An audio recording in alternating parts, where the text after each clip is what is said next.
Bonjour et bienvenue dans le podcast NBA Corner où nous allons vous proposer aujourd'hui une analyse des deux affiches des demi-finales de la conférence Ouest après celle de l'Est hier, avec pour commencer les Suns de Phoenix et les Nuggets de Denver qui ont déjà lancé leur série samedi, et de l'autre côté le face-à-face entre les Warriors de Stephen Curry et les Lakers de LeBron James qui débutera dans la nuit de mardi mercredi, et c'est Charles qui m'accompagne pour parler de tout cela. Bonjour Charles. Salut Josh, salut à tous. Bien dormi Charlie ?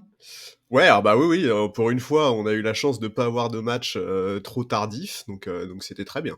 Ouais, on s'est régalé. Franchement, ouvrir la deuxième semaine la deuxième portion des playoffs avec les demi-finales de conférence au Madison Square Garden avec ce Miami Heat New York Knicks, c'était quand même une régalade, quoi. C'est clair, c'est clair. Le Garden, c'est quand même une ambiance très particulière, et je repensais au fait que Kevin Durant, un peu, je vais encore accuser Kyrie Irving de tous les mots, mais un peu sur la suggestion de Kyrie Irving qui manifestement lui aurait dit, ouais, on va pas au Knicks, on va faire un truc un peu plus hipster, tu vois, on va aller aux Nets, quoi. Plus artiste. Plus artiste, ouais, plus underground. Et tu te dis, Kevin Durant aurait été au Knicks, ça aurait été un dieu vivant, quoi. Ouais, en tout cas, s'il y a bien une leçon de ces débuts de playoffs, c'est que avoir le Golden One Center et le Madison Square Garden en playoffs, c'est magnifique et on veut ça chaque année, quoi. Ouais, clairement, ouais. Oui, puis ouais, on a terminé le premier tour des playoffs en trombe avec ce match 7 absolument hallucinant, dont on va parler, toi et moi, de toute façon. Quand on abordera la série Warriors-Lakers, qui est une aube. C'est pareil, toi et moi, on a échangé des messages hier. Je pense qu'Adam Silver est en train de... C'est limite un des plus... Hier soir, c'était peut-être un des plus beaux jours de sa vie, Adam Silver. Ah, je pense que là, il a un sourire jusqu'aux oreilles et qu'il va le garder pendant toutes les demi-finales de conf. Ouais. C'est tellement mainstream. C'est-à-dire que là, tu touches un spectre énorme, en fait. Entre les fans vraiment casual qui suivent la NBA, mais de loin, qui ne suivent que les grands noms, les LeBron James et les Stephen Curry, qui sont très probablement les deux plus grands noms de toute la ligue. Et tu touches aussi, bien évidemment, les fans hardcore qui vont forcément suivre cette série. Donc voilà, là, pour la NBA, c'est une aubaine hallucinante, quoi. Ouais, je suis d'accord. Incroyable. Allez, on va commencer par les Suns et les Nuggets. Premier de la conférence Ouest, les Nuggets ont plié les Timberwolves en 5 matchs pour accéder à ce second tour. Ils y retrouvent les Suns de Phoenix, l'équipe qui les avait éliminés il y a 2 ans avec un sweep terrible qui avait laissé des traces dans les mémoires, notamment celle de Nikola Jokic qui avait été éjecté du Game 4 après un coup accidentel porté au visage de Cameron Payne. L'équipe était privée alors de nombreux joueurs clés, dont Jamal Murray. 2 ans plus tard, ces mêmes Suns se retrouvent à nouveau sur la route de Denver, cette fois avec Kevin Durant aux côtés de Devin Booker, Chris Paul et DeAndre Ayton.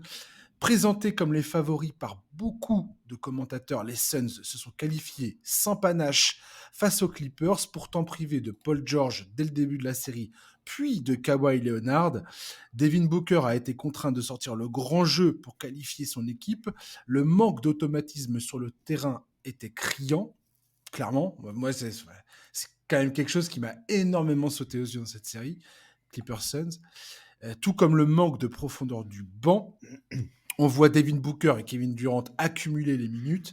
Dans le Game 1 qui a été joué samedi, il a fallu attendre 2 quarts-temps avant de voir les Nuggets prendre le large, derrière un Jamal Murray étincelant, un collectif parfaitement huilé.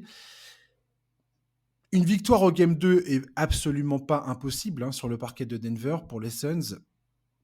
Dans ce cas-là, il se retrouverait immédiatement à nouveau assis dans le siège du favori avant de regagner le désert d'Arizona pour les 2 prochaines rencontres. Donc, je ne sais pas quelle conclusion on peut tirer de ce Game 1. En tout cas, Denver a clairement mis une gifle d'entrée de jeu en disant à Phoenix, on est là, on est bien là, on n'est pas les premiers par erreur. C'est ça. Et il va vraiment falloir chercher très très loin pour nous battre, quoi. Ouais, ouais, ils ont tout à fait assumé leur statut, ça c'est clair. Le match 1 était assez impressionnant. Bah, en fait, dans l'ensemble, moi je trouve que c'est un peu à l'image du premier tour. C'est-à-dire que les 2 équipes se sont qualifiées en 5 matchs, tu l'as dit, mais dans les faits, quand tu regardes les matchs, les Suns ont clairement eu plus de difficultés. Après, c'est logique, l'opposition n'était pas la même. La renaissance de Westbrook leur a bien compliqué la vie. Kawhi qui nous a rappelé avant de se blesser le joueur extraordinaire qu'il était. Ça fait un peu mal d'en parler au passé, mais en même temps, faut avouer que depuis quelques saisons, c'est compliqué pour lui de produire ce niveau de performance sur la durée. On peut parler vite fait de ça. Je me permets de faire une pause rapide parce que tu parles de Kawhi. Est-ce que les Clippers, leur stratégie de load management, tout ça, ce qui vient de se passer là, c'est l'exemple type que peut-être il y a une erreur de stratégie à ce niveau-là.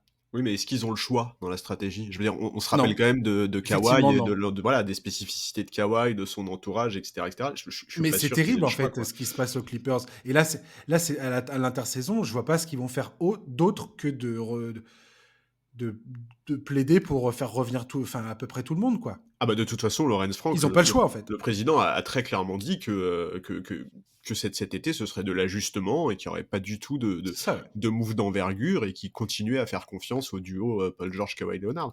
Elle a encore un avenir cette équipe selon toi des Clippers?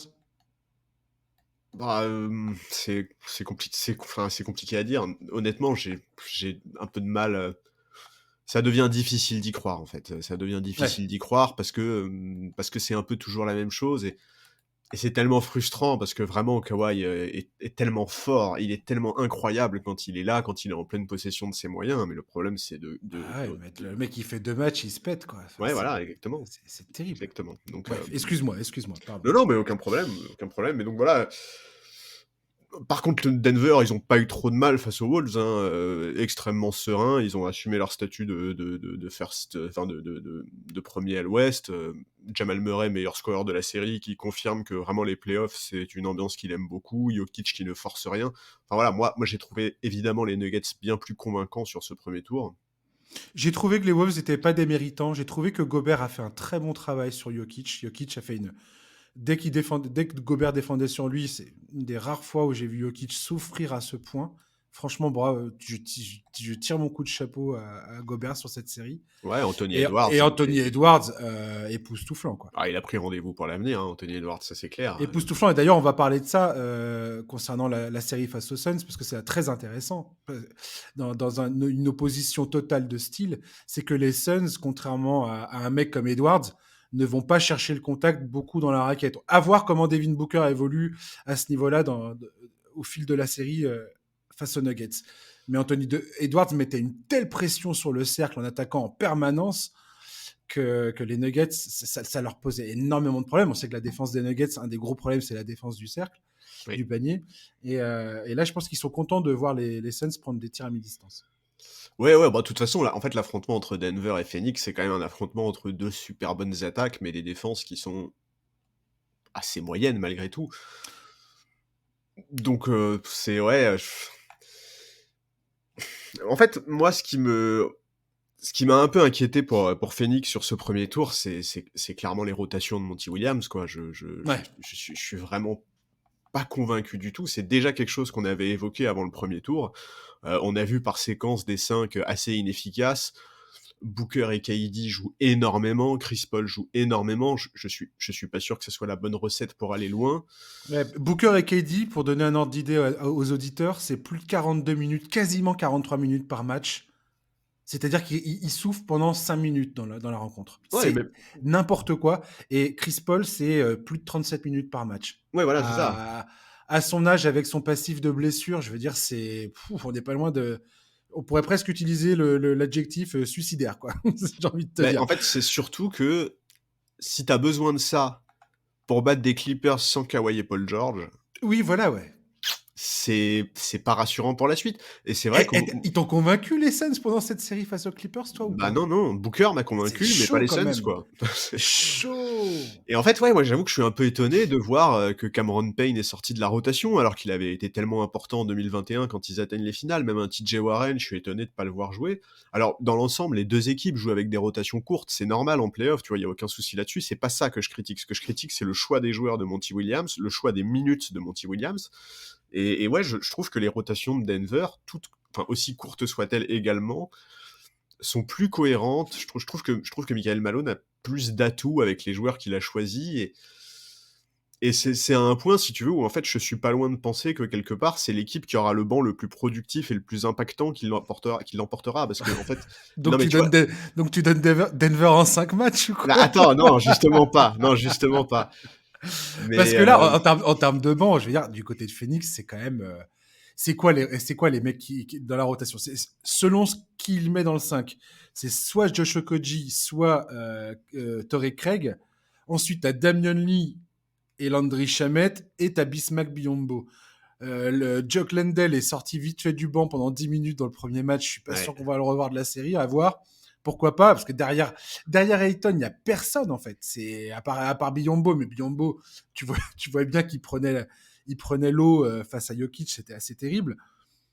Je vois pas comment ils vont s'en sortir les Suns.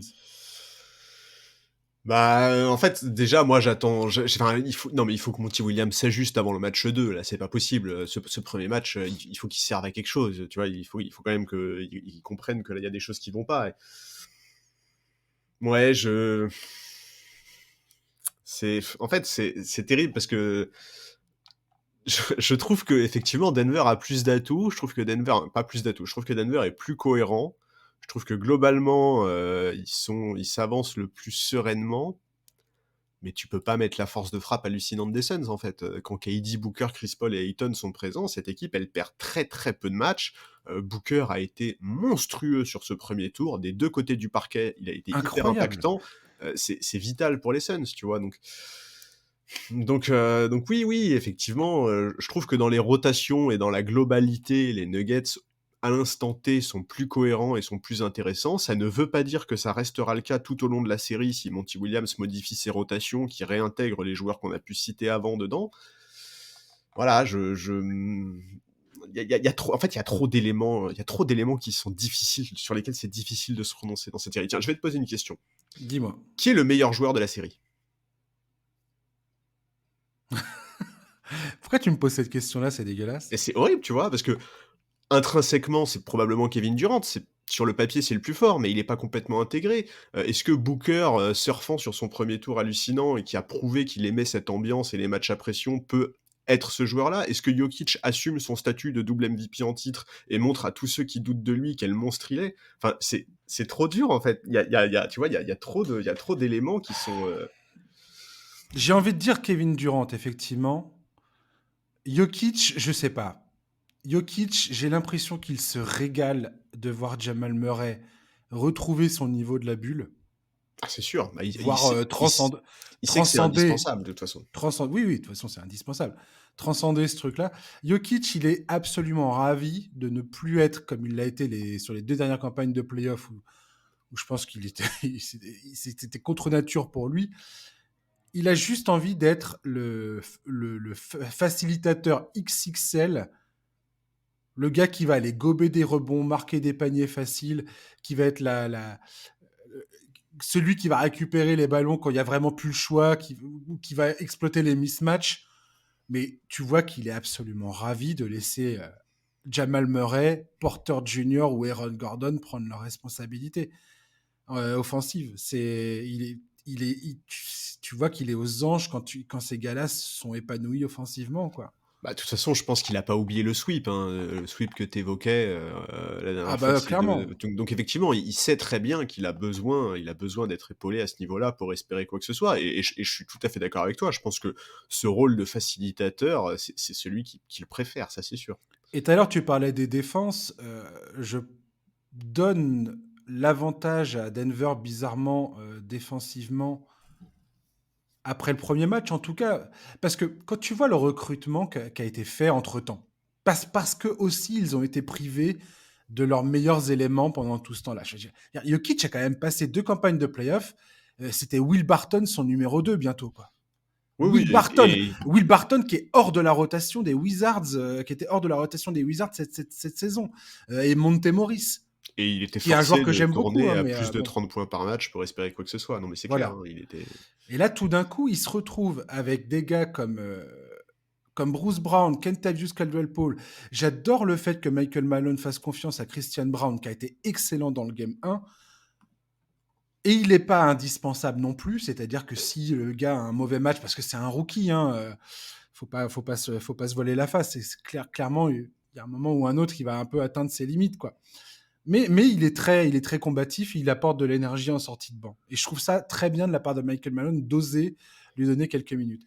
Et bah, défensivement, je trouve que les Nuggets, pour l'instant, prouvent que il y a quand même une. Alors, c'est pas les Pistons de 2004, Ah non. clairement, mais je trouve qu'ils sont assez solides étant donné leur profusion offensive. S'ils sont je sais pas, à un niveau de milieu de tableau défensif, ça peut clairement le faire, quoi. Ça peut suffire. Alors oui, enfin oui contre une équipe, enfin oui contre beaucoup d'équipes. Est-ce que ça peut vraiment suffire face à une équipe qui est emmenée par KD et Booker, quoi? Bah, on en arrive au plus gros problème des Suns, selon moi. Le gros problème des Suns, il est mathématique. Qu'est-ce que j'entends par là? À la mi-temps du Game 1, les Suns shootaient à 55% de réussite au Oui. tir. 55% de réussite. Ils étaient derrière les Nuggets de 17 points. Tu te rends compte? Pourquoi? Parce qu'aujourd'hui, les Suns, la grosse proportion de leur tir, elle est prise à mi-distance. Elle n'est pas prise au cercle, ce qui est une victoire pour Denver. Denver, tant qu'ils ne voient pas les mecs aller provoquer des fautes et essayer de marquer au cercle, ça leur convient absolument. Ils ont le personnel pour défendre sur le périmètre. Il n'y a pas de problème. Pour eux, c'est du bonheur. Par contre, c'est pour ça que je parlais de Devin Booker tout à l'heure. Si Devin Booker commence à faire comme il a fait face aux Clippers, il le faisait beaucoup face aux Clippers, aller chercher les lay-ups, aller chercher les fautes, là, ça va devenir un problème. Je pense que Kevin Durant est capable de le faire aussi. Là, après, t'as un peu plus tu serres un peu plus les dents en te disant, pourvu qu'il retombe pas mal et qu'il se fasse pas une blessure. C'est clair. Mais si tu regardes la proportion de leurs tirs aux Suns, alors attends, je l'ai noté où? Je l'ai noté là.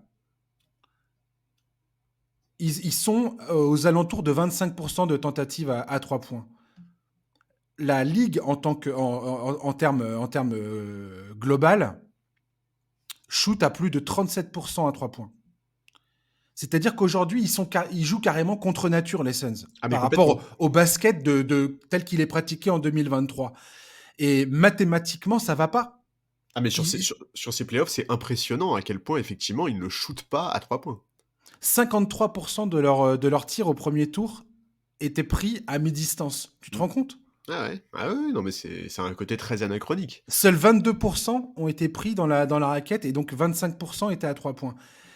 S'il continue comme ça, si Monty Williams ne décide pas de changer la donne, et si tu regardes le Game 1, il y a plein de fois où tu avais des passes sur le corner à 3 points, où tu avais un joueur qui avait réussi à faire le décalage, à attirer la défense vers lui, et plutôt que de ressortir, il prenait soit le shoot, soit il servait un joueur qui était en train de faire un cut au panier ou je sais pas quoi. Il va vraiment falloir que les Suns se concentrent sur le tir à 3 points, en fait. Je pense vraiment que ça va être indispensable. Même sans se concentrer dessus, en fait, de toute façon, ce que tu dis est vrai, mais le problème pour les Nuggets, en fait, c'est que dans tous les cas, tu peux pas ignorer cet aspect-là du jeu, parce que en réalité, même si les Suns prennent très peu de 3 points, ils sont très adroits à 3 points. Sur ce début de playoff, ça tire quand même à 39% à 3 points collectivement, si tu veux. Donc, tout à fait. Et d'ailleurs, correction, c'est pas 37% de la ligue de tir à 3 points, c'est 39,2% que les autres équipes prennent, le pourcentage de tirs qu'ils prennent à 3 points. La proportion. Voilà. Alors que les Suns, en règle générale, c'est 27,2%. 12% de moins que le league average, quand même. C'est quand même énorme comme différence. Oui, c'est énorme. Pardon, excuse-moi. Tout à fait. Je voulais juste corriger l'information. Non, mais je suis d'accord avec toi, c'est un aspect qui va être extrêmement important, la capacité de Phoenix à varier, à varier les tirs, à varier son attaque. Enfin voilà, de toute façon, la raquette va être également un aspect extrêmement impressionnant. Moi, j'attends Ayton au tournant, parce que Ayton, il gomme toujours pas les doutes qui l'entourent. Il a cette capacité à être en dilettante, Ah, il y a vraiment des moments il y a des matchs où il y a des Complètement. moments où tu as envie de le choper et de le secouer et de lui dire: «Mais c'est pas possible, quoi». Genre, je crois que c'est le premier match de la série contre les Clippers. La différence d'énergie qu'il y avait entre Ayton et Westbrook, mais moi, j'aurais eu honte à la place d'Ayton, quoi. J'aurais eu honte. Il a un côté tellement soft parfois, c'est pas possible. J'ai une question à te poser là-dessus, Charles. Parce qu'on en a beaucoup parlé, toi et moi. On a échangé des messages à ce propos et ainsi de suite. Et en préparant ce podcast, il y a plein de choses qui me sont venues à l'esprit concernant Ayton. Il y a une question qui me taraude énormément. Est-ce que il n'y a pas un problème d'utilisation, donc de coaching quelque part, d'Ayton dans cette équipe, dans cette nouvelle mouture des Suns? Parce que là, j'ai pas retrouvé le Ayton qui posait des gros problèmes à Jokic. Il me semblait que dans la série de 2021, Ayton était autrement plus incisif. Alors, on voit bien que c'est pas un expressif. On voit bien que c'est un introverti. On voit bien que c'est pas un mec qui va être là avec la bave aux lèvres. Clairement, c'est pas Russell Westbrook, quoi. C'est Russell Westbrook, c'est l'opposé total de qui est DeAndre Ayton. Après, il y a une pour moi, tu vois, hier soir, toi et moi, on s'extasiait face à Kevin Looney, Oh là là, sa production, sa combativité sur tous les rebonds, tous les ballons. incroyable. Alors que tu vois que c'est quelqu'un qui est pareil, qui est pas super expressif, mais physiquement, tu sens qu'il est engagé à 200% dans sa rencontre. Mmh. Ayton, je le sens, des fois, je le sens un peu perdu sur le terrain. Et j'ai l'impression que, comme si, soit les consignes sont pas claires, soit il n'arrive pas à les appliquer, soit je ne sais pas, enfin, j'arrive pas à comprendre quel est son problème exactement. Non, mais il y a peut-être de ça. Mais il y a un truc qui, pour moi, ne colle pas et je me demandais, est-ce que c'est possible que tout d'un coup, enfin, il soit un peu en perte de repère, quoi. Il y a probablement de ça, mais il y a aussi un problème mental. Je suis désolé, mais Hmm. enfin, tu vois, il y avait des séquences en fin de match 1 là, contre les Clippers où il se faisait bouger par tout le monde au rebond, tu vois? Et ça c'est pas tactique, quoi. Genre vraiment, il était tellement nonchalant. Je suis d'accord. Et tu vois, ça c'est pas tactique. Alors après, effectivement, en fait, tu compares, avec la série de 2001, de 2021 pardon, 2001, je suis remonté loin. Heu, En fait, il y a une énorme différence par rapport à cette série. C'est Hmm. Chris Paul. Bien sûr. Cette série, Chris Paul, il la termine en 25 points, 10 passes, tu vois? Il a un rôle dans l'attaque, des Suns qui est beaucoup plus important et il joue beaucoup plus avec Ayton que ce qui se passe aujourd'hui. Aujourd'hui, c'est clair que Chris Paul ne peut plus faire ça et c'est pas Kevin Durant, qui va tout à coup se transformer en point god, tu vois? Et faire jouer son pivot, quoi. KD est un bon playmaker, il a aucun problème à être le Ouais, bon porteur de balle. playmaker, il perd 7 ballons dans le premier match. Clairement, il l'a souligné lui-même. Il a dit c'est beaucoup trop. Bien Il va sûr. falloir nettoyer tout ça. Euh, mais Kevin Durant, je trouve qu'il est pas mauvais en tant que playmaker, mais il n'a pas une vision élite du jeu non plus, quoi. Non, c'est vrai. Bah, non, mais pour son poste, ça reste quand même un bon niveau. Ouais, ouais. Mais bon, voilà, tu vois, pour Ayton, il y a tellement d'éléments, les histoires contractuelles, les histoires de relations avec Monty Williams, est-ce que oui ou non, ils s'entendent bien? Est-ce que ça fonctionne bien?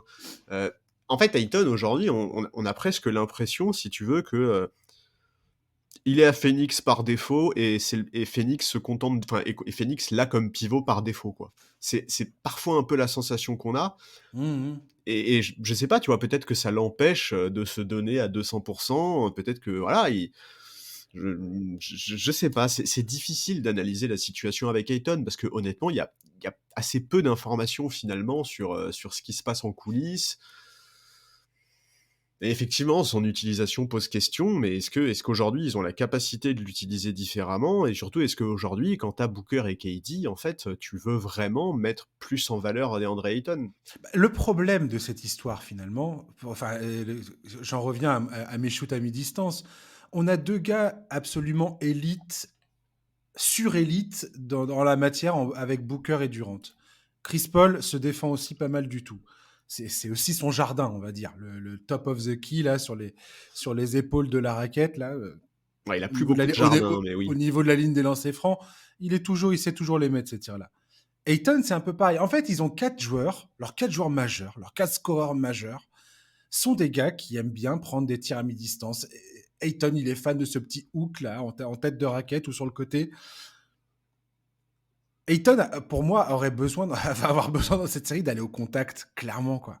D'aller chercher des fautes, d'aller chercher des lancers francs. Non, mais Mais c'est pas c'est son pas jeu. son jeu. Ah non, Mais c'est pas voilà, son jeu c'est du pas tout. son jeu du tout. Et je vais Et en même te dire, fait, c'est même pas sa mentalité, je pense, quoi. mais totalement. Et c'est ça, en fait, où je trouve ça fascinant. C'est que les Suns avaient la meilleure attaque des playoffs après le premier tour. Comme on vient de le dire, face à une équipe des Clippers qui était quand même privée et de Paul George et de Kawhi Leonard, leurs deux meilleurs défenseurs. Euh, et je me dis que si les Suns continuent à essayer de faire la différence à mi-distance, ils sont tellement forts, Booker et Durant, que c'est pas impossible qu'ils arrachent une ou deux victoires de cette manière-là. Complètement. J'y crois à 200%. Tu me dis Ah que ouais, moi aussi, demain, ouais. les deux gars vont planter 40 points dans la même rencontre et seront intenables à mi-distance. Je te crois. Il n'y a pas de problème. Mais de là à faire ça, 4 matchs et gagner la série de cette manière-là, ça, par contre, j'y crois pas du tout. Ah non, mais moi non plus. Ah non, mais ça, c'est une évidence. Le prérequis numéro un pour Phoenix, ça va être la variation offensive, les rotations et la Complètement. variation offensive. Tout à fait. Mais après, tu vois, c'est aussi pour ça, moi, tu vois, je me dis qu'un Cameron Payne, par exemple, pourrait t'apporter plus de variété, qu'un TJ Warren pourrait t'apporter plus de variété. Mais complètement. Je comprends pas pourquoi ça. Alors, Cameron Payne, je sais bien qu'il était blessé et qu'il revient de blessure, mais pourquoi tout à coup il est sur le banc en train de faire la cheerleader alors qu'il n'y a personne derrière Chris Paul pour venir tenir la balle. TJ Warren, c'est un score. Ils ont tant qu'à faire. J'ai noté. Alors, autre question, Charlie, que je dois te poser. Après tout ce qu'on vient de dire, est-ce que tu penses que Monty Williams devrait tenter le all guard line-up contre Denver? C'est-à-dire de mettre. Tu joues avec Ayton, tu donnes les minutes d'Ayton, tu lui les fais jouer, mais au lieu de faire rentrer Biombo ou Landell, tu ne fais que des arrières, tu joues hyper rapide et tu essaies de faire la différence sur une profusion de tirs offensifs, une profusion offensive avec des tirs longue distance et essayer de prendre Denver de vitesse. Est-ce que tu penses que ça peut être jouable ou pas? En tout cas, je pense qu'il faut qu'il l'essaye. Dans tous les cas, il faut absolument que Monty Williams tente tente de faire évoluer ses Est-ce que rotations. tu penses que Monty Williams est capable de prendre cette décision? Moi, j'en doute en fait. Est-ce que tu Non, as mais déjà c'est vu Monty grave quand même. Williams Est-ce que tu as déjà vu Monty Williams faire preuve de d'un point de vue coaching, tu te dis waouh, c'est osé de tenter ce truc-là, quoi. Non, Non. non. Non, mais... Ouais, non, non, effectivement, non. Je le trouve trop conservateur en fait, et j'ai l'impression que ça risque de leur porter préjudice dans cette série. Parce que là, ils sont face à un dilemme face à Denver qui oblige Monty Williams à sortir de ce qu'il fait habituellement. Ah bah oui, là, il faut absolument qu'il sorte de sa zone de confort. De toute façon, sa zone Exactement. de confort ne suffit pas. Le premier tour l'a prouvé, en fait. Et On tu est vois, d'accord. tu parlais du fait que Cameron Payne revenait de blessure. Mais qu'est-ce que tu pouvais rêver de mieux pour le remettre en rythme qu'une série de premier tour qui était terminée après 3 matchs parce que Kawhi s'était pété Complètement. et que tout le monde savait que c'était mort, en fait. Complètement. En fait, c'est ça qui est étonnant avec Monty Williams et qui est frustrant, qui est hyper frustrant. C'est qu'en fait, on se plaint du fait que l'effectif soit limité alors qu'il n'est pas limité, en fait. Il s'impose des limitations. C'est bizarre, quoi. C'est étonnant. Et ouais, pourquoi Landry Shamet? Pourquoi, enfin, il y a vraiment beaucoup de choses que j'ai du mal à comprendre et en fait, je peux pas croire au fait qu'on ne voit pas d'évolution aussi parce que tu vois, je peux pas croire qu'un Chris Paul à un moment dise pas, moi, il faut arrêter là, faut essayer d'autres choses, tu vois. Il était très bizarre ce premier match en tout cas. Quand j'ai regardé le début du match, je me suis dit, oh là, Durant, il est chaud patate. Booker, pareil. En tout cas, Booker était pas chaud, mais moins chaud que la série contre les Clippers. Ouais. Ce qui était difficile de faire plus chaud. Mais ça a l'air de pas mal se passer en termes de stratégie sur le terrain. J'ai l'impression que les Suns arrivaient à obtenir à peu près ce qu'ils voulaient, et ainsi de suite.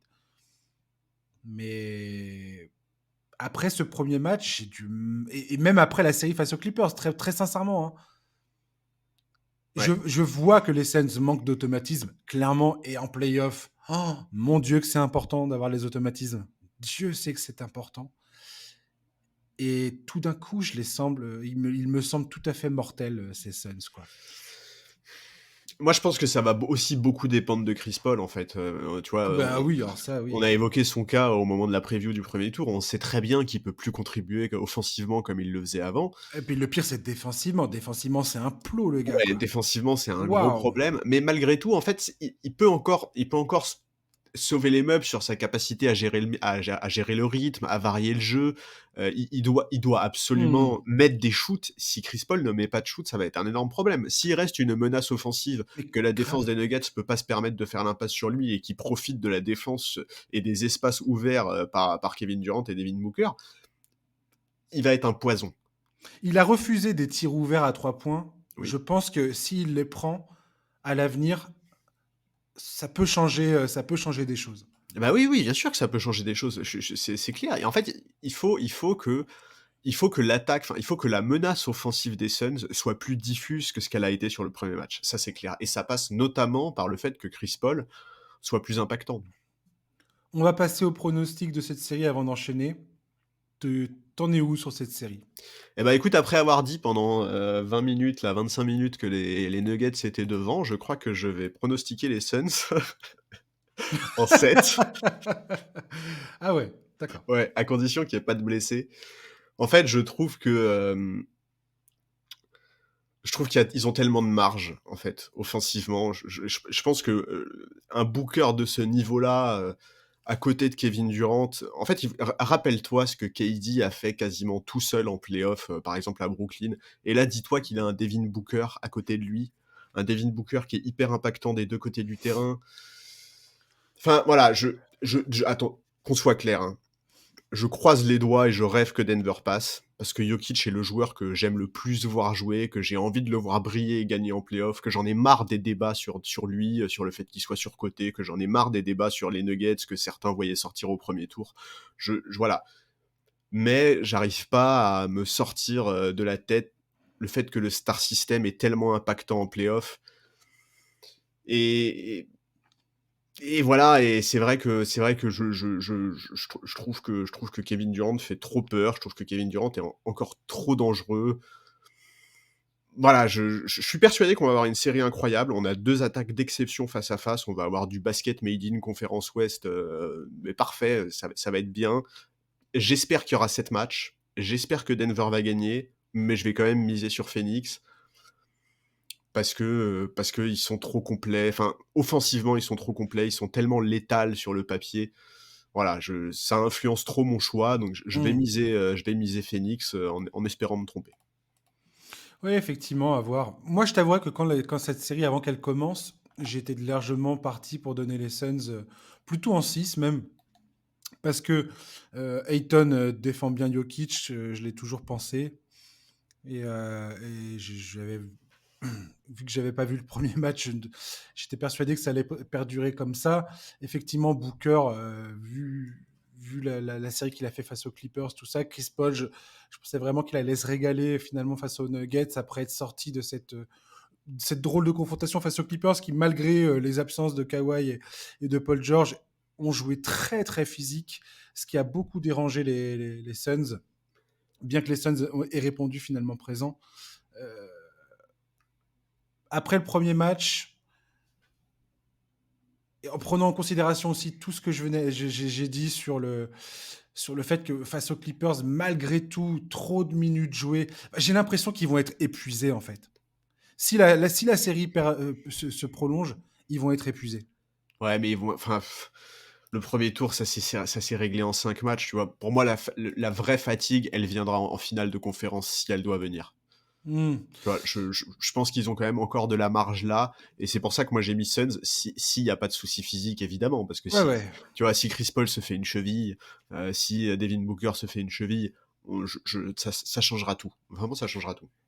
Et les Nuggets, dans ce premier tour face aux Wolves et dans ce premier match face à Phoenix, je commence, et j'ose pas parce que forcément, tu connais ma passion pour Jokic et pour les Nuggets. J'ose pas trop aller à fond, mais mais j'ai l'impression que ça commence à ressembler à une machine qui est lancée, quoi. Écoute, je le souhaite, en Qu'il y tout a cas. quelque chose qui est lancé dans cette équipe, qu'il y a un équilibre, en tout cas, enfin, sur le papier, il y a, ils peuvent vraiment répondre à toute confrontation, quoi. Et Caldwell Pope, Bruce Brown, Aaron Gordon, même Michael Porter Jr. A vraiment fait des gros progrès défensifs. La stratégie déployée par Michael Malone, en tout cas, c'est pas les Suns, j'ai l'impression, qu'ils vont mettre à mal les rotations défensives des Nuggets. Ils étaient très bien dans leur stratégie défensive. La façon dont ils ont de cacher Jokic, c'est très bon. Ils utilisent un petit peu de zone et ils l'utilisent bien. Bien que les Suns, ce soit pas forcément la meilleure équipe contre laquelle tu dois jouer la zone, mais bon. Euh, moi, je mets Denver en 6 alors qu'il est. Voilà. D'accord. Et au passage, ouais, tu as cité Caldwell Pope. Caldwell Pope, c'est vraiment un on parle souvent des profils de role player, qui sont tout à fait adaptés aux playoffs. Caldwell Pope, c'est vraiment, un joueur qui a déjà montré en playoff qu'il était capable de répondre présent, qu'il était très utile. On se rappelle de l'impact qu'il a eu sur le titre des Lakers en 2020. Il était important, même si c'est vraiment pas celui dont on a le plus parlé. Effectivement, je pense qu'il peut être très important pour son équipe dans cette série. On n'est pas. Tu sais, c'est drôle parce que les Nuggets, leur gros problème, c'est toujours de survivre les minutes sans Jokic sur le terrain. Là, j'ai l'impression que Michael Malone, justement, lui, il a choisi de partir petit. Il n'y a pratiquement plus aucun à l'intérieur. Il y a Ezek Nadji ne joue plus, DeAndre Jordan non plus, fort heureusement. Ouais, au premier tour, il a joué un peu, Euh, hein. un petit peu, ouais.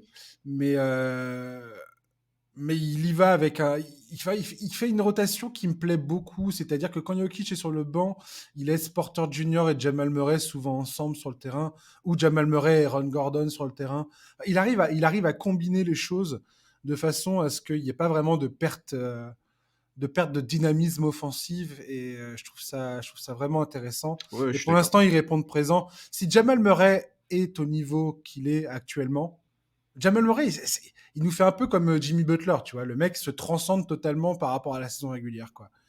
Et s'il continue comme ça, je les vois aller loin, vraiment. En tout cas, il faut qu'il continue comme ça, c'est clair, et je suis d'accord avec toi, c'est génial, ces joueurs qui ont cette capacité à se transcender en playoff, et c'est quelque chose qu'on avait dit avant le premier tour, hein. On avait dit, voilà, Murray, il nous a déjà montré par le passé qu'il était capable d'être encore plus fort en playoff qu'en régulière. Mm, Maintenant, on attend de voir s'il est capable de retrouver ce truc-là, et il l'a retrouvé, mais tout à fait. illico, quoi, c'est trop bien. Ça, c'est vraiment Et chouette. j'ai aussi bien conscience que le premier match de Jamal Murray et l'adresse insolente d'Aaron Gordon sur le premier match, ce qui a emmené un petit peu tout le groupe à se sublimer. Voilà, c'est pas un match dans lequel il faut lire absolument 10 000. Enfin, on va pas en tirer 10 000 conclusions non plus, tu vois. C'est un match et on passe à la suite. Et le deuxième match sera très certainement très différent, bien évidemment. Mais, mais voilà, je trouve il y a un truc qui se dégage, quoi. Voilà. Ouais, ouais, ouais. Mais vraiment, Ayton a beaucoup de choses entre les mains. Parce que si tu regardes les chiffres, par exemple, du premier match, ils prennent plus de 15 rebonds offensifs, quoi, les Nuggets, tu vois. C'est trop. C'est trop. Oui, mais ils ont une stratégie tellement. Comment ils mettent Ayton dans les pick and roll pour qu'il l'oblige à sortir de la raquette pour venir aider? C'est un peu la même stratégie qu'ont utilisé le Heat face aux Knicks pour faire sortir Mitchell Robinson. Il s'est passé exactement ce qu'on a dit dans le preview de la conférence Ouais. Est. Et c'était très. Enfin, autant en première mi-temps, ils ont un peu galéré, autant en deuxième mi-temps, ils ont complètement trouvé la parade, quoi. Donc, et on prie tous pour la cheville de Jimmy, bordel. Ah ouais, ouais, s'il vous plaît, Allez, Jimmy. priez, priez. Allez, Lakers Warriors, c'est parti. Comme on disait tout à l'heure, quelque part dans les bureaux à New York de la NBA, Adam Silver et ses sbires se tapent dans le dos, se congratulent et commencent à compter les billets qui vont s'accumuler grâce à cette confrontation entre les Warriors et les Lakers. Les deux stars les plus populaires de la ligue, LeBron James et Stephen Curry, vont s'affronter pour la 5e fois de leur carrière dans une série de playoffs. Les 4 fois précédentes, c'était en finale NBA et James évoluait sous le maillot des Cavaliers de Cleveland. Alors qu'on se posait la question de savoir si un possible renouvellement des générations était d'actualité dans cette campagne de playoff, Stephen Curry et LeBron James viennent de nous rappeler, à nous et à la jeune garde, qu'ils sont encore là et bien là, et que l'expérience en NBA est autrement plus importante que les capacités athlétiques. Le muscle qui se trouve entre vos deux oreilles est peut-être ce qui permet de séparer ces deux joueurs du reste de la compétition. Et le temps d'une série en demi-finale de conférence Ouest, nous allons avoir désormais le privilège de voir ces deux joueurs all-time se mesurer une nouvelle fois l'un à l'autre avec leurs équipes respectives. À quel niveau d'excitation te situes-tu, Charlie? Oula, haut, très haut, très haut. Je suis très Déjà, content. t'as eu la joie de voir les Lakers prendre la peau des Grizzlies. Ouais, oui, oui, oui. Et non, mais déjà, effectivement, déjà le premier truc qu'il faut dire, c'est qu'on a vécu un premier tour avec ces deux équipes-là incroyable. La série entre les Warriors et les Kings, c'est sûrement une des plus belles de ces premières années, de ces dernières années, pardon, au premier tour. Golden One Center en feu, vraie intensité dans la série. Alors c'est un peu dommage que ça se finisse sur un score si sévère que ce qui s'est passé cette nuit, parce que ça ne reflète pas le visage que les Kings ont montré pendant cette série et l'intensité qu'il Non. y a eu tout au long des 7 matchs. Mais c'est Par pas contre, grave. on se tape un match historique de Stephen Curry, quoi. Oui, et puis de toute façon, c'est pas ce qu'on retiendra de leur superbe saison. Ils sortent Ouais. la tête haute, avec quand même quelques regrets à mes yeux, parce que le scénario de la série fait que, en réalité, quand tu mènes 2-0 avec Draymond Green suspendu pour le match 3, tu peux espérer mieux. Le match 4, c'est pareil, ils auraient pu le prendre. Bref, ils auraient pu prendre un match à l'extérieur à ce moment-là, ce qui leur aurait donné une vraie chance. Ils ont eu quelques petits péchés de jeunesse, trop de fautes, enfin voilà, il y a des axes de progression qui sont très clairs. Et Ouais, la effectivement, blessure de De'Aaron Fox n'a pas aidé l'histoire non plus. voilà.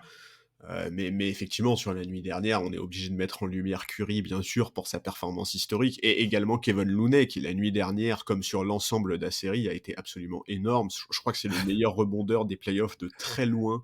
Enfin, il a pris Kevin une dimension. Rodman Looney. Ah non, mais la dimension que ce joueur a pris, c'est incroyable. Ah, vraiment, je trouve que c'est génial parce que, enfin, vraiment, on l'a vu progresser toutes ces années au contact d'un groupe de champions complètement hors norme. Et aujourd'hui, on voit le joueur qu'il est devenu. Sincèrement, j'aurais pas misé là-dessus à l'époque.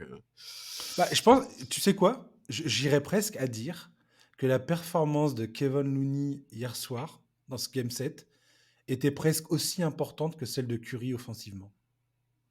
Ah oui, je suis assez. Ouais, oui, je comprends ce que tu veux dire et je peux, Je comprends je peux être d'accord. que certains pourraient crier en m'entendant dire ça, mais au moment où le match était en train de se décider, si Kevin Looney n'est pas en train de taper des ballons et en train de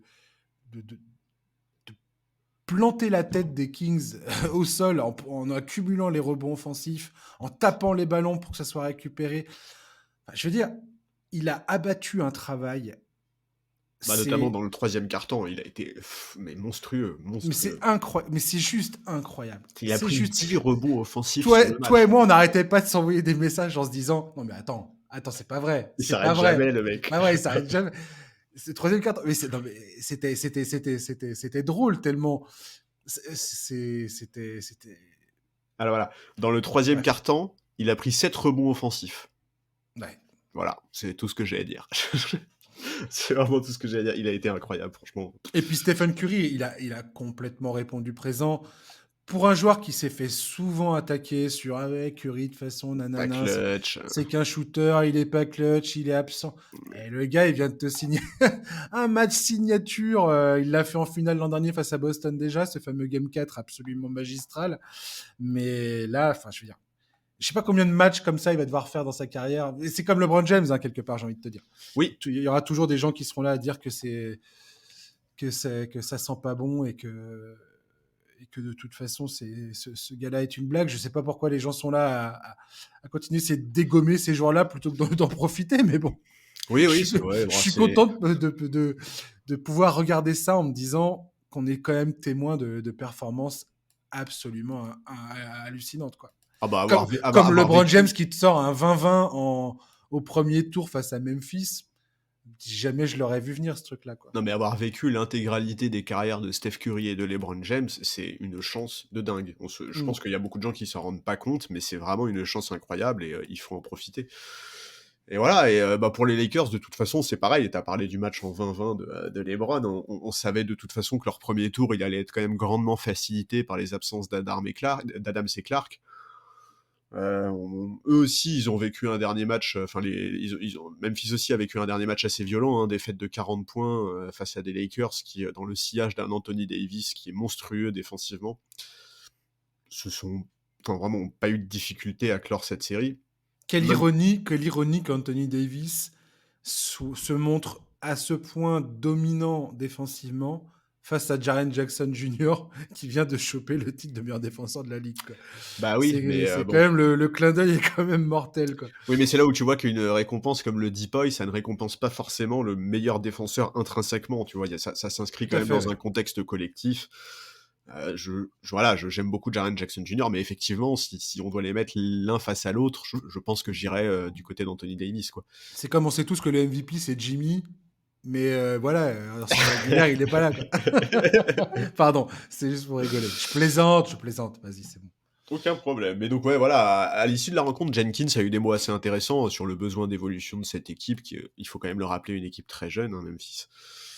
Mais bon, en tout cas, voilà, les Lakers ont été plutôt impressionnants, hein, sur ce premier tour. Même moi qui croyais vraiment en leur victoire et qui avait mis dans mon prono, et je pense, il me semble toi aussi à la base, que les Lakers passaient, ils ont quand même. Mais non, j'avais changé à la dernière seconde, je m'étais complètement Ouais, fourvoyé. c'est pour ça que j'ai dit à la base, c'est que je ne retiens que ton premier prono. C'était gentil, Charles. T'essaies de me donner du crédit. Après, après une prédiction du premier, des prédictions catastrophiques au premier tour. Mais bon, bah à l'ouest, on n'a pas été trop mauvais, je crois. Non, ça va, je sais pas. Je regarde même plus, j'ai trop honte. Ouais, de toute façon, le principe des pronos, c'est quand même de se planter. Mais bon, Non, voilà, mais écoute, tu vois les Lakers, au final, tout à l'heure, je te parlais des Nuggets qui me donnent une impression de cohésion et de vraiment former un collectif. Je sais pas comment exprimer ça. Il y a des équipes, je trouve, ça se sent, ça se voit. Et après un premier tour, tu peux. Et le deuxième tour, soit ça se confirme, soit ça se confirme pas. Et les Lakers, pour le coup, voilà. Quand tu vois Austin Reeves, D'Angelo Russell, Rui Hachimura, on était tous là à dire attends, le premier match, il fait un premier match incroyable, mais il recommencera pas de toute la ouais, série. feu de Finalement, paille. il a été solide sur la globalité de cette série. Les Lakers, en tant qu'équipe, malgré le fait que LeBron James, on voit très bien que son problème au pied n'est pas du tout réglé, mais LeBron James est à ce point formidable que si tu lui donnes des pièces qui tiennent la route, Tout à fait. des gars où l'effectif autour de lui est cohérent, et bah ce mec-là a cette faculté absolument géniale de te prendre tout ça et d'être capable de t'emmener un groupe au bout, quoi. Et avec Anthony Davis qui a nettoyé tous les déchets dans ses tirs, qui se concentre maintenant sur ce tir intérieur et qui défensivement, c'est le mec, c'est un vélociraptor Il est que t'as. monstrueux. Il est Enfin, je veux dire, monstrueux. c'est n'importe quoi. Il est dominant de chez dominant, que ce soit sur les arrières ou sur les intérieurs. Enfin, personne ne passe là-dedans. Mm. Et ça va être une grosse question d'ailleurs pour les Warriors. Comment ils vont s'en sortir, face à Anthony Davis.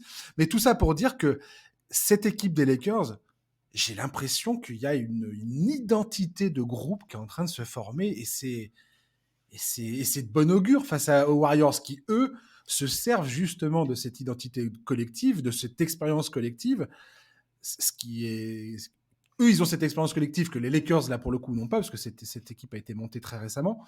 Tout à fait. Mais voilà, je pense que ça rend d'autant plus intéressant cette série. Le fait que les Lakers aient réussi en très peu de temps à construire ce collectif, et là, tout d'un coup, ils se présentent face aux Warriors avec avec une vraie bonne dynamique derrière eux, quoi. Oui, et puis une dynamique qui n'est pas que celle des stars, en fait. C'est ça qui est important aussi, Tout parce à qu'on sait, fait. on sait très bien que si les Lakers veulent espérer quelque chose, ça passe aussi par de bonnes prestations de leurs role-players. Et si chaque soir, t'en as au moins deux d'entre eux, par exemple, qui sont en réussite, ça va être un très très gros souci pour les Warriors. Surtout si, et il faut quand même le dire, surtout si ce qui s'est passé la nuit dernière se reproduit. Et là, je fais évidemment référence aux difficultés énormes du duo Klay Thompson-Jordan Poole, qui à eux deux ont fini le match en 7/28, avec certains choix vraiment dégueulasses, et là je parle vraiment de choix, pas forcément d'adresse, Mhm. et ça va être une donnée très importante, parce que il faut pas demander à Curry de mettre 50 points par match, hein. Ça va pas marcher, ça. Il en est capable, mais c'est pas comme ça que ça va marcher. Donc voilà, c'est une confrontation qui est géniale, parce que tu l'as dit, en fait, ces Lakers-là sont devenus une vraie équipe, qu'on sent qu'il y a un vrai potentiel dans ce groupe, qu'il y a une vraie alchimie. C'est trop bien sur le papier, c'est vraiment cool, quoi, comme comme confrontation. En plus, il faut quand même rappeler que la dernière fois que LeBron a joué les Warriors, donc en finale NBA 2018, il s'est pris un bon gros sweep dans la tronche et que LeBron, avec sa mémoire de psychopathe, n'a certainement pas oublié ça, donc il va sûrement arriver le couteau entre les dents. Je pense qu'il n'a jamais eu un acolyte aussi fort qu'Anthony Davis dans ses confrontations avec les Warriors. Voilà, on l'avait dit avant le début de ces playoffs, à l'Ouest, il y avait 2 équipes pas très bien classées qui pouvaient faire un run incroyable. Ces 2 équipes se jouent là pendant cette demi-finale de conférence et c'est trop bien de voir leur évolution cette saison parce que c'est quand même 2 équipes qui ont eu des moments très compliqués, mais qui ont su monter en puissance et qui là aujourd'hui arrivent au meilleur moment en pleine possession de leurs moyens, quoi. Complètement. Et parmi les problèmes que vont devoir résoudre les Warriors, il y a un truc qui m'a fasciné dans le match à 50 points de Stephen Curry, c'est que enfin, il a marqué 22 points dans la raquette, Mm. dans cette rencontre face aux Kings. C'est le plus de points dans la raquette qu'il a jamais scoré de sa carrière. Ce qui montre, enfin, ce qui pour moi est vraiment très intéressant comme chiffre, parce que ça montre aussi à quel point Curry, on dit tous, ah, alors oui, il a révolutionné le basket NBA, etc. à 3 points. Il y en a qui lui reprochent le fait que ce soit que ça. Mais quand tu vois la technique de Curry sur ses flotteurs, sur ses pénétrations, sur sa façon de gérer certains de ses lay-ups et tout ça, enfin, Tout à fait.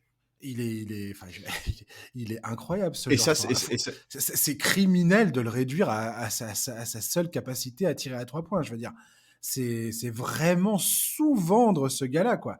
et ça, c'est un truc que les Warriors ont toujours su faire et qui était notamment une des différences très impressionnantes entre les Warriors et les Rockets de Harden, Mmh. d'Anthony. C'est là où les Rockets s'acharnaient à 3 points, même quand ils étaient en grosse difficulté en termes d'adresse.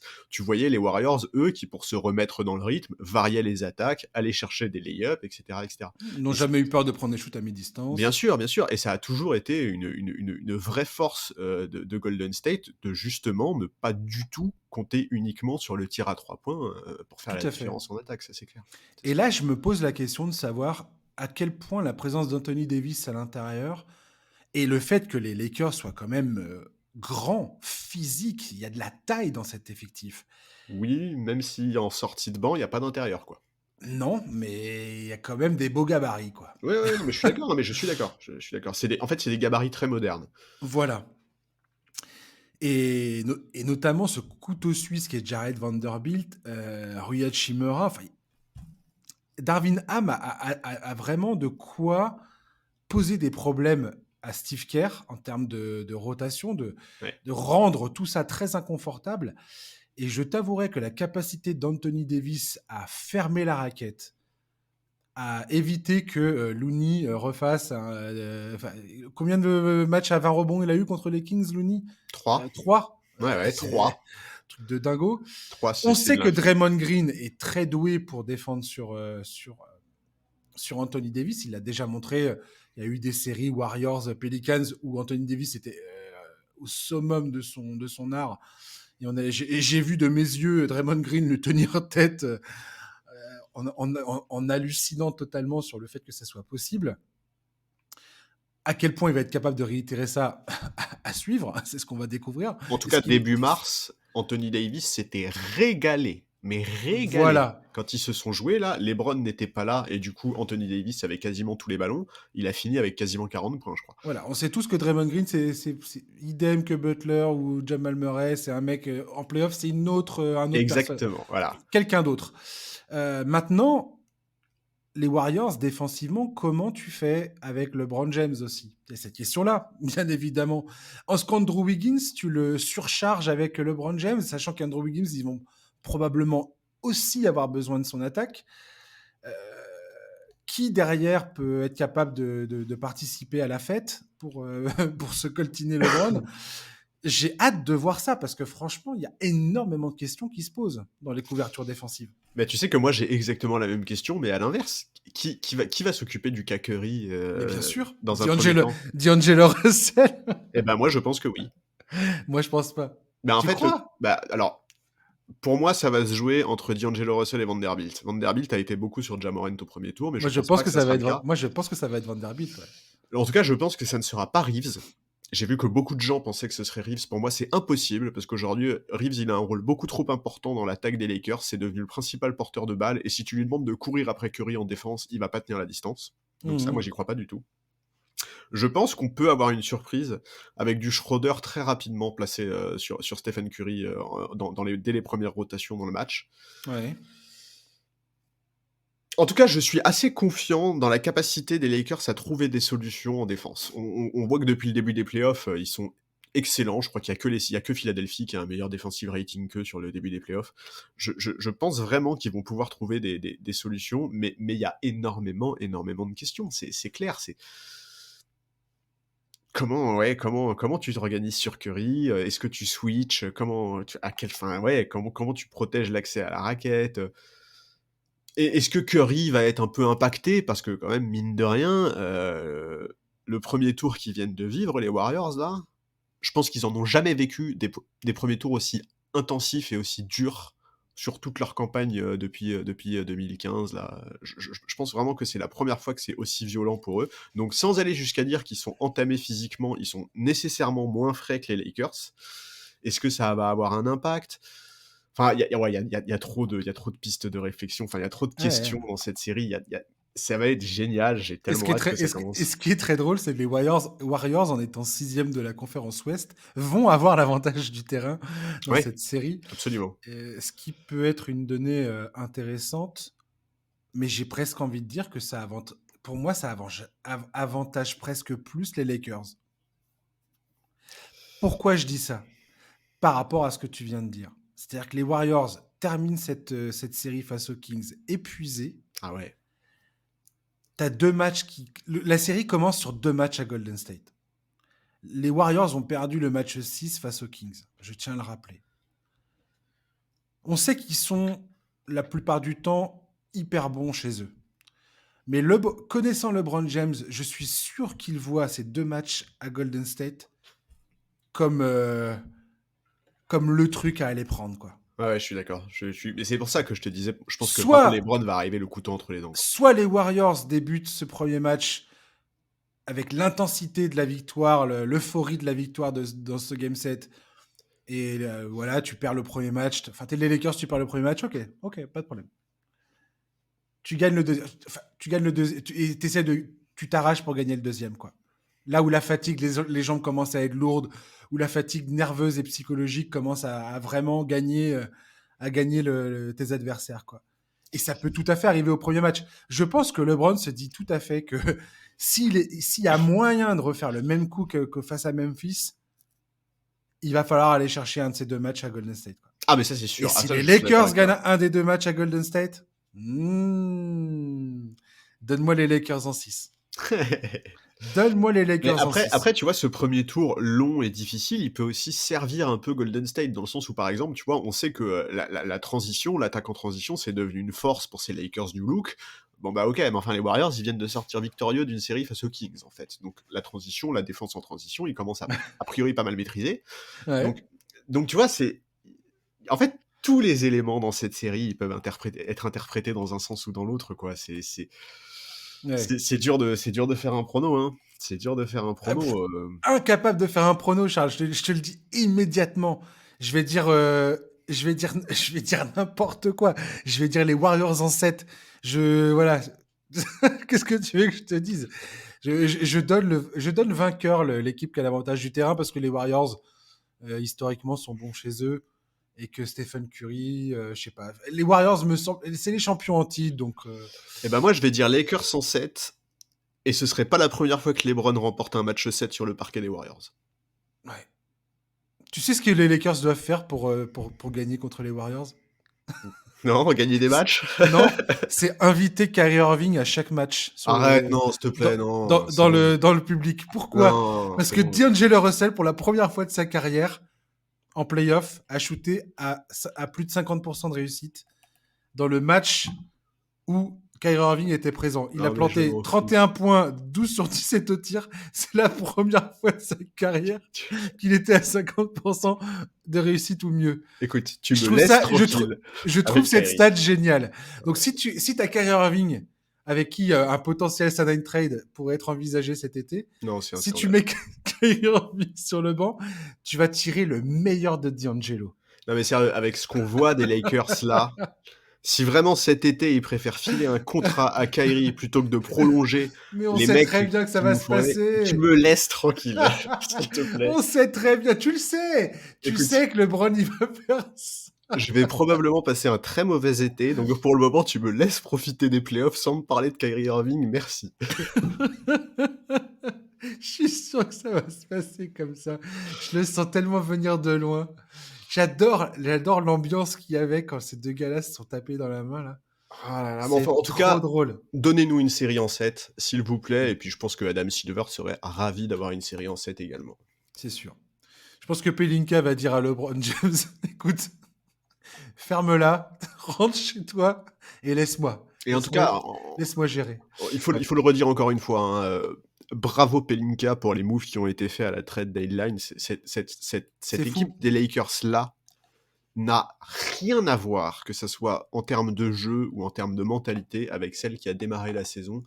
Et honnêtement, là, d'un pur point de vue de supporter, ça fait vraiment du bien. Cette équipe-là, elle est plaisante, elle renvoie Mm. vraiment quelque chose d'intéressant. Vraiment, il y a quelque chose qui a changé, c'est profond et c'est cool. Et heureusement qu'ils ont su réagir et qu'ils ont su trouver des clés pour monter une équipe capable aujourd'hui d'envisager assez sereinement, même si c'est très loin d'être fait et qu'ils sont pas forcément favoris, la possibilité d'aller en finale à l'Ouest, quoi. Ouais, je suis quand même extrêmement impressionné par LeBron James. Oui, bah oui. C'est vraiment un joueur absolument hors norme, quoi. Il est, je veux dire, tu vois, c'est pas un joueur que je porte dans mon cœur, clairement. Enfin, c'est un joueur dont je respecte la carrière, clairement, mais ça n'a jamais été un de mes joueurs préférés, tu vois. Voilà, c'est pas, Mm. ça a jamais été le cas. Je pourrais pas vous expliquer pourquoi.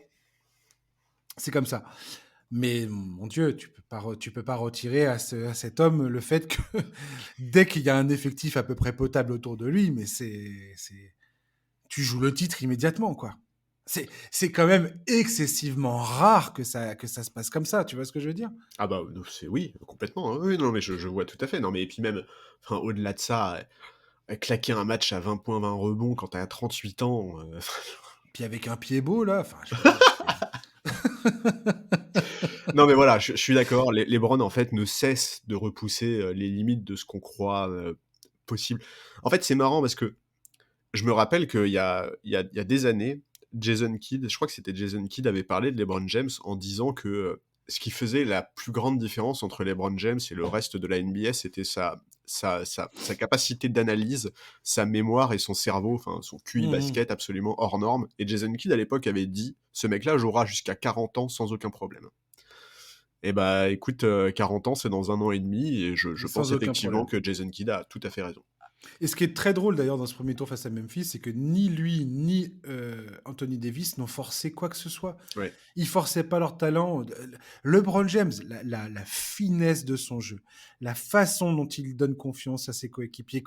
Tu vois bien que quand il se sent bien dans un effectif, quand il a confiance dans ses coéquipiers, rien qu'Austin Reeves par exemple, tu vois sa relation J'allais le dire, voilà. avec Austin Reeves sur le terrain, je- c'est quelque chose de fascinant. Ouais, ouais. Mais C'est de toute façon, vraiment fascinant la façon qu'il a. Et là, il y a tellement de superstars qui essaient de forcer les choses, qui essaieraient de briller malgré tout, qui essaieraient de faire je sais pas quoi, tu vois. Enfin, mais non, mais la et relation avec Reeves, il peut le faire Hachimura et des fois, Vanderbilt, LeBron, c'est génial.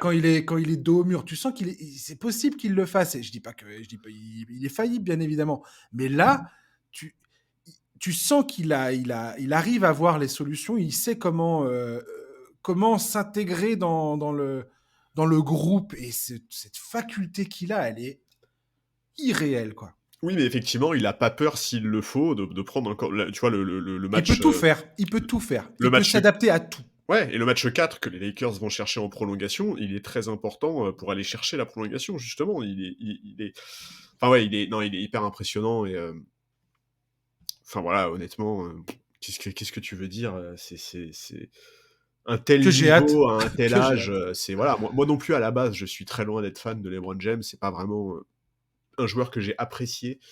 Mais comme, c'est comme pour Jimmy Butler, en fait. C'est des joueurs qui m'ont fait évoluer au fil des ans parce qu'en fait, LeBron est trop, enfin, il est trop inhumain, en fait. Tu vois, Et il est trop intelligent. En fait, j'ai moi, pas c'est d'autres mots, quoi. ce que je respecte avant tout et par-dessus tout le concernant, c'est son intelligence de jeu. C'est pour ça que Jokic est un joueur qui me fait vibrer. C'est pour ça que Michael Jordan, à l'époque, était un joueur qui me fait... Et j'ai préféré le deuxième three-peat des Bulls avec Jordan que son premier, où il était vraiment dominant physiquement. Oui, Déjà, mais il tu avait vois, compris des trucs, mais sa façon de lire le jeu et de décortiquer le jeu et la compréhension qu'il avait, qui était supérieure à ses adversaires, c'est ça qui était fascinant pour moi. ce qui est Et dommage, LeBron c'est James, il d'avoir a ça, quoi. ce qui est dommage, c'est d'avoir un tel QI basket et de malgré tout croire que, il a le bon profil pour jouer à côté de Westbrook. Ça, c'est un peu dommage. Ouais. Mais bon. Mais voilà, et non, Écoute, effectivement, on LeBron, refera pas l'histoire. incroyable. Et tu as parlé de la relation avec Reeves, ça marche aussi avec Vanderbilt, avec Hachimura. Depuis que Avec ces mecs-là tout ce sont groupe. arrivés, ouais, voilà, depuis que ces mecs-là sont arrivés, tu sens qu'il y a vraiment quelque chose qui se crée. Et c'est aussi pour ça que je me raccroche un peu aux branches et que je me dis, LeBron, s'il te plaît, rends-toi compte que pour gagner, t'as besoin d'avoir des role-players comme ça et t'as pas besoin d'un Kyrie Irving. Ouais. On verra ça. Charlie, j'ai l'impression que vendredi, quand toi et moi on va se reparler, parce que tu reviens vendredi, je veux pas le savoir, tu es convoqué vendredi prochain. On va parler, on aura eu les 2 premiers matchs à Golden State. Donc toi et moi, le vendredi prochain, le premier sujet dont on va parler, ça va être les 2 premiers matchs des Lakers et des Warriors. Ouais.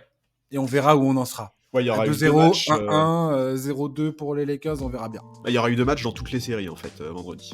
Voilà, donc c'est ça parfait. sera parfait pour faire un premier point. Merci Charlie de m'avoir accompagné. Tout le plaisir était pour moi. Chers auditeurs, merci de nous avoir écoutés. On se retrouve donc vendredi, encore avec Charlie. Il ne me quitte plus, Charlie. Je suis bien content. Et puis bah, vous non plus, vous ne nous quittez plus. Donc voilà, on se retrouve vendredi prochain pour un nouveau podcast. D'ici là, passez une très bonne semaine et profitez des playoffs. À ciao, bye bye.